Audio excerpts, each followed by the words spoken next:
السلام عليكم ورحمة الله وبركاته. أهلا بيك يا صديقي في فيديو جديد. فيديو النهاردة إن شاء الله هنبدأ نشرح ملف الباكجز، وبدون كلام كتير يلا بينا. أول حاجة هنفتح VS كود على المشروع اللي كنا شغالين عليه الفيديو اللي فات، اللي هو السيرفر الجميل بتاعنا ده. تعالى بقى نيجي هنا على الباكجز، تعالى كده نعمل زوم عشان الدنيا تبقى واضحة ونقول بسم الله. أول حاجة معانا هو النيم، هو اسم المشروع بتاعك اللي هو Node.js، وده برضه هيبقى نفس اسم المشروع اللي هترفعه على NPM. تاني حاجة معانا وهو الفيرجن أو الإصدار بتاع المشروع بتاعك، وعندنا برضو الديسكريبشن وهو وصف المشروع بتاعك أو الباكج بتاعتك، بتعمل إيه، تساعد الناس إزاي، وهكذا. عندنا اللايسنس اللي هو الرخصة بمعنى الكلمة. عندنا طبعا رخص كتير، يعني لو شلت دوت كده وعملت كنترول مسطرة أو سبيس هيجيب لك مجموعة الرخص الموجودة، بس أشهرهم يعني عموما هي MIT. كلام جميل. عندنا هنا حاجة اسمها author أو المطور أو الشخص اللي عمل الباكج أو المشروع ده.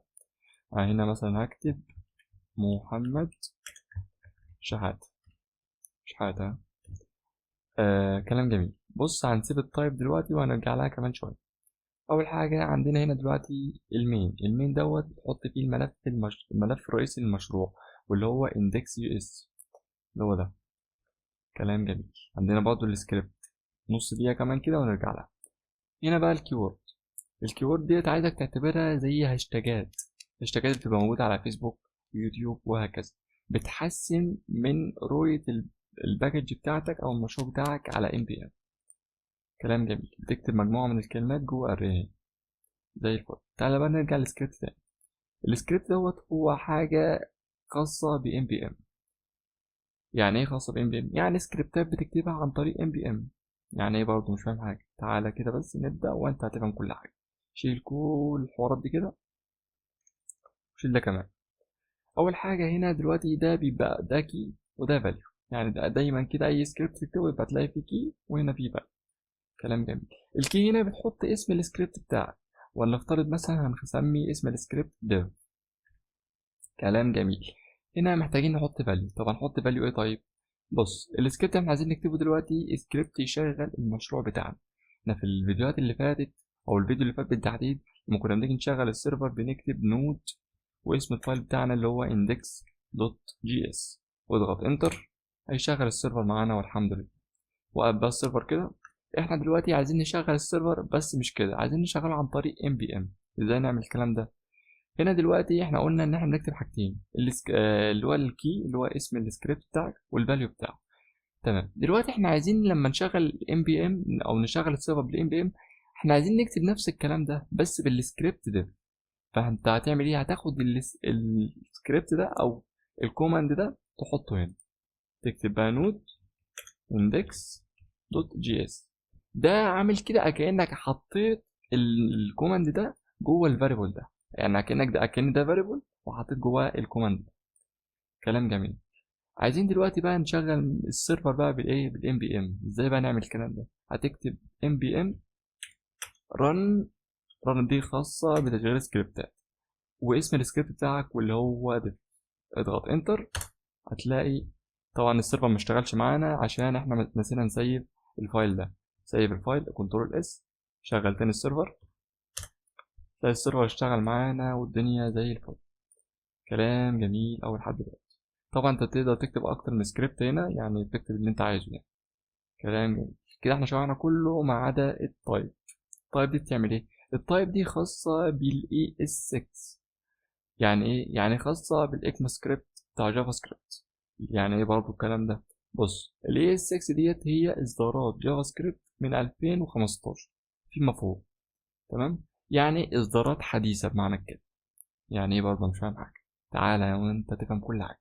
تعالى هنا على الملف دوت. عايز اقول لك ان هنا دلوقتي الريكواير ديت او الكوماند ده، او مش الكوماند بقى، الكود ده، سطر الكود ده، ده كود قديم عشان احنا استخدمنا ريكواير. تعالى كده نقف على ريكواير ونشوف. بيقول لك file is a common JS module. It may be converted to an ES6 module. تمام؟ انت مش فاهم اي حاجه طبعا.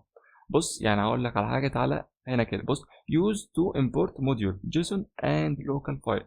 بص، المهم انه بيقول لك هنا استخدم الامبورت ده للاي اس 6 3 قصدي ايه 6. تمام.